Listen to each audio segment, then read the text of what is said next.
students, welcome to my channel Commerce and Economics classes. Class 1 business studies में आज हम करेंगे फॉर्म्स ऑफ बिजनेस ऑर्गेनाइजेशन। किसी भी बिजनेस को जब हम करते हैं तो उसको हम कई प्रकार से कर सकते हैं on the basis of ownership. Business कई टाइप का हो सकता है, तो उसको हम मेनली 3 कैटेगरीज में डिवाइड करते हैं। सबसे पहले है इसमें प्राइवेट सेक्टर बिजनेस ऑर्गेनाइजेशन।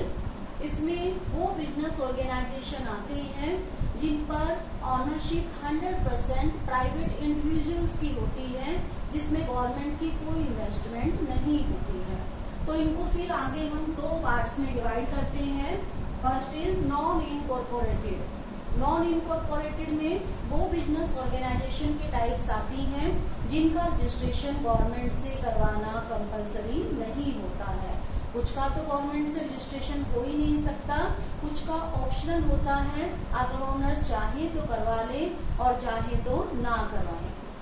तो इसमें हमारे पास 4 टाइप्स हैं। सबसे पहले है सोल प्रोप्राइटरशिप, इसको हम आज करेंगे स्टडी। इसके बाद partnership, joint Hindu family business and joint venture. इनके हमारे पास नेक्स्ट चैप्टर्स आएंगे, वहां पर हम उनको करेंगे।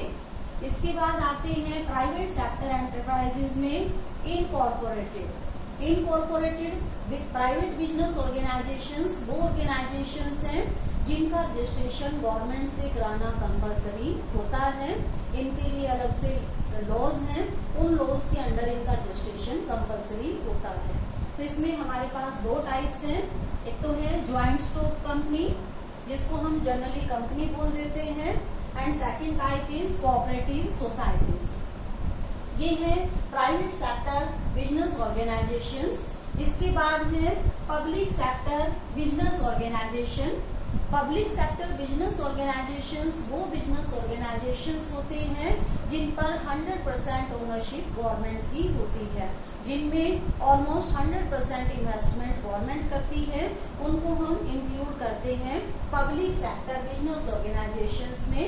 इसमें हमारे पास नॉन इनकॉर्पोरेटेड जिनका रजिस्ट्रेशन नहीं होता है, उसमें है डिपार्टमेंटल अंडरटेकिंग, और इनकॉर्पोरेटेड जिनका रजिस्ट्रेशन होता है उसमें है statutory corporation and government companies.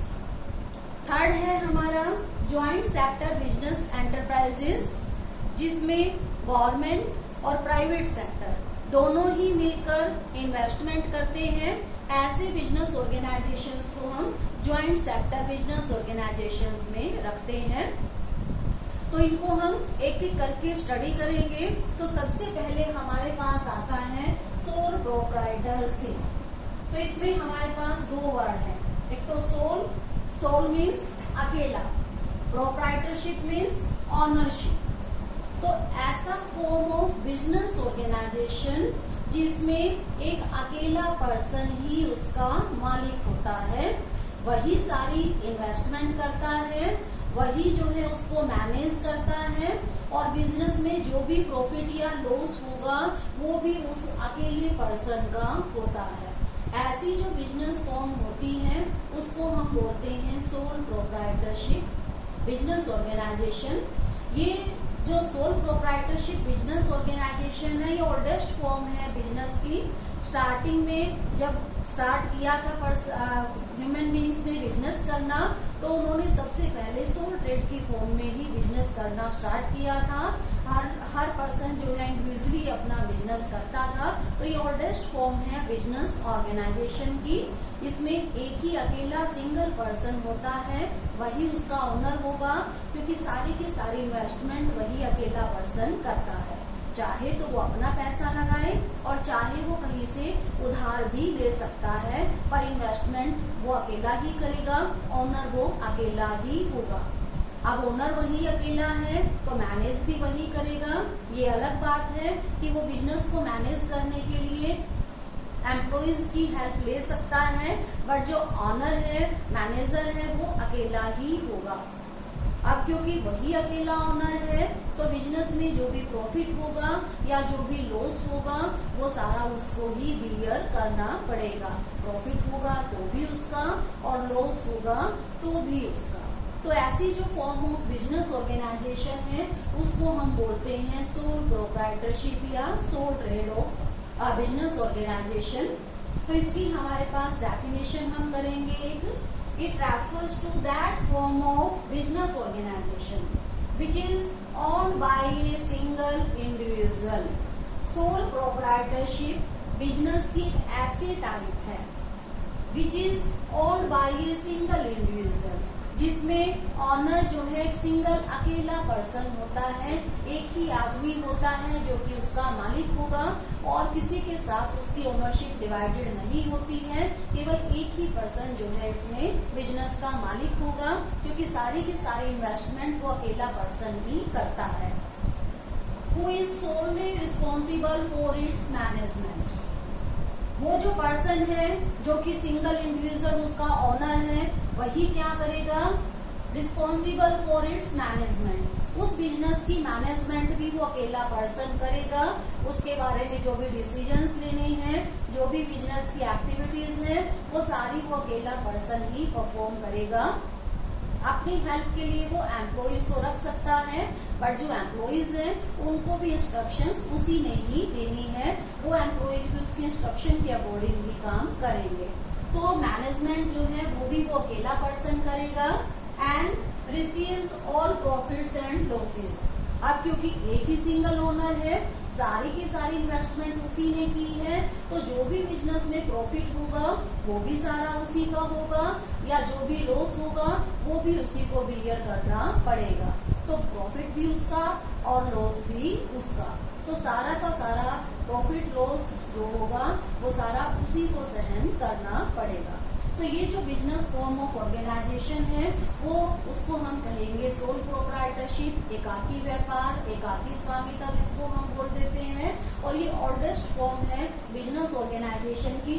जितनी भी हमने टाइप्स की है इनमें सबसे ओल्डेस्ट फॉर्म है ये सोल प्रोप्राइटरशिप। तो अब इसके हम कुछ फीचर्स करेंगे। तो सबसे पहला आता है इंडिविजुअल ऑनरशिप। सोल प्रोप्राइटरशिप में जैसी कि हमने बात की है, ऑनर जो है वो एक सिंगल पर्सन होता है, वही पर्सन जो है उसमें सारी की सारी इन्वेस्टमेंट करेगा। जितना भी पैसा है सारा उसी ने लगाना है। अगर उसके पास ज्यादा पैसा नहीं है, उसको रिक्वायरमेंट है, तो वो ये तो हो सकता है कि कहीं से उधार ले ले, लोन ले ले, बट और किसी पर्सन की उसमें इन्वेस्टमेंट नहीं होती है। अगर वो लोन लेता है तो भी उसके लिए वही रिस्पॉन्सिबल होता है। तो इन्वेस्टमेंट सारी वो सिंगल पर्सन ही करेगा जो कि उसका ऑनर होगा, चाहे वो अपना खुद का पैसा लगाए और चाहे वो कहीं बाहर से पैसा उधार लेकर बिजनेस में लगाए। बट ऑनर जो है वो सिंगल पर्सन जो कि उसका मालिक कहलाता है, वही आदमी जो है उसमें सारी की सारी इन्वेस्टमेंट करेगा और उस बिजनेस का मालिक वो अकेला पर्सन ही होगा। उसकी ओनरशिप में किसी की कोई डिवाइडेशन नहीं होती है। Next is sole management. Sole proprietorship में इंडिविजुअल ओनर होता है जो कि उसमें इन्वेस्टमेंट करता है, वही उसका मालिक कहलाता है और वही पर्सन जो है उसकी मैनेजमेंट भी करेगा, उसका मैनेज करेगा। उससे रिलेटेड जो भी डिसीजंस होंगे वो उसी पर्सन ने लेने हैं। बिजनेस की जो भी एक्टिविटीज हैं वो सारी उसी ने ही परफॉर्म करनी है। उसके साथ कोई और पार्टनर नहीं होता है जो उसकी हेल्प करेगा। ये अलग बात है कि अगर उसके पास वर्कलोड ज्यादा है तो वो अपनी हेल्प के लिए एम्प्लॉइज रख सकता है, बट जो एम्प्लॉइज होते हैं वो सैलरी पेड पर्सन होते हैं और वो अपनी मर्जी से कुछ नहीं करेंगे, वो ऑनर की इंस्ट्रक्शन के अकॉर्डिंग ही काम करते हैं। तो मैनेजमेंट की सारी रिस्पॉन्सिबिलिटी ऑनर पर ही होती है जो कि एक अकेला पर्सन होता है। तो सारी की सारी मैनेजमेंट उसी ने करनी है, सभी डिसीजंस जो है उसी ने ही लेने हैं।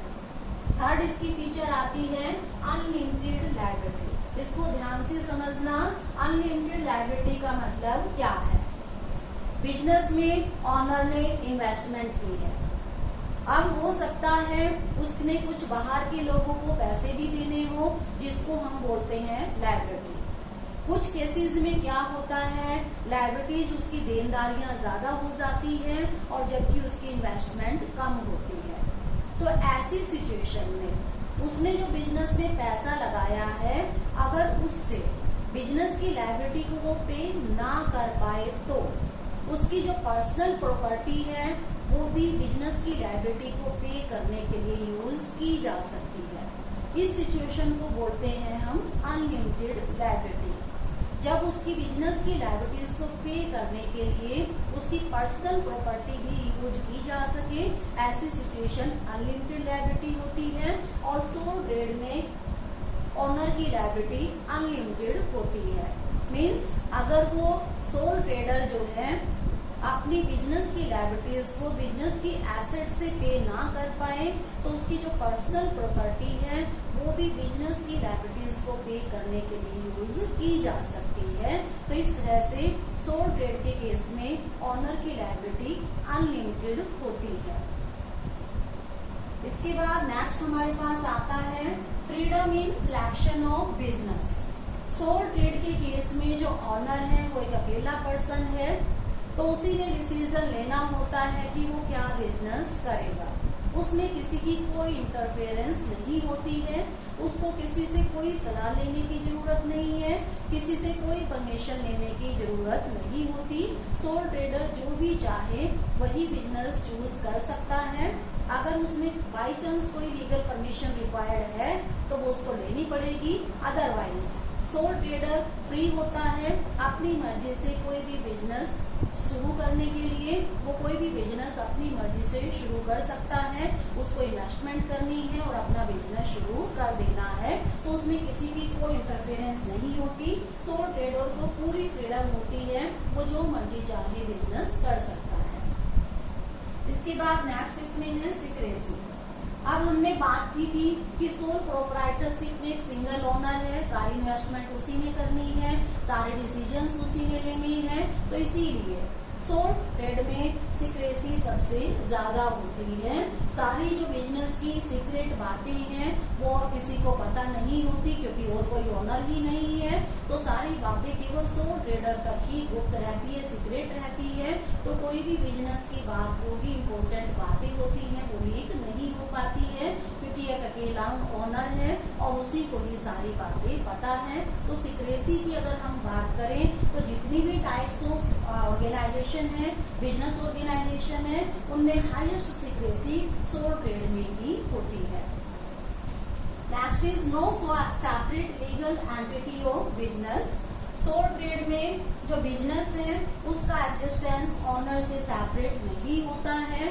बिजनेस जो है वो ऑनर के नाम से ही चलता है और जो बिजनेस की लायबिलिटीज है वही जो है ऑनर की लायबिलिटीज भी होती है। तो बिजनेस का अपना कोई सेपरेट एग्जिस्टेंस इसमें नहीं होता है। Next is undivided risk. अभी हमने ऊपर भी बात की थी, क्योंकि सोल ट्रेडर है, एक ही ओनर है सोल ट्रेड में, वही सारी इन्वेस्टमेंट करेगा, तो जो भी लॉस होगा वो भी सारा उसी का होगा। तो इसमें रिस्क डिवाइड नहीं होता है। रिस्क डिवाइड तो तब होगा ना जब पर्सन्स और भी होंगे, उसके साथ ओनर्स कई होंगे, पर इसमें तो ओनर एक ही है, इन्वेस्टमेंट भी वही कर रहा है, तो 100% जो रिस्क होगा वो भी उसी को ही बियर करना पड़ेगा। जो भी लॉसेज होंगे वो सारे उसी के ही होंगे। तो सोल ट्रेड के केस में रिस्क जो है वो सारा उसी का होता है, जो कि अकेला उस बिजनेस का ओनर होता है। Next is suitable for some specialised business. कुछ ऐसे बिजनेस होते हैं जिनमें जो स्किल बेस्ड होते हैं, जिसमें किसी पर्सन की स्पेशल स्किल की रिक्वायरमेंट होती है, तो ऐसे पर्सन में हम किसी को पार्टनर ले भी नहीं सकते हैं। ऐसे जो बिजनेस होते हैं वो सोल ट्रेड की फॉर्म में ही सुटेबल होते हैं। जैसे हम कह सकते हैं बार्बर शॉप है, नाई की दुकान होती है, उसको अपनी स्किल से, अपनी नॉलेज से काम करना है, तो किसी को पार्टनर नहीं ले सकता है। इसी तरह से जैसे टेलर शॉप होती है, वो भी अकेला ही करेगा, क्योंकि किसी और को ले ही नहीं सकता, वो स्किल बेस्ड है, वो काम उसी को ही आता है। तो इस तरह से कुछ बिजनेस ऐसे होते हैं जो स्पेशलाइज्ड नॉलेज बेस्ड होते हैं, तो ऐसे बिजनेस को सोल ट्रेड की फॉर्म में करना ही सुटेबल रहता है। तो स्टूडेंट्स, आज हमने इसमें किया है forms of business organisation and features, meaning of sole trade and its features. तो नेक्स्ट वीडियो में हम सोल ट्रेड के मेरिट्स और डीमेरिट्स करेंगे।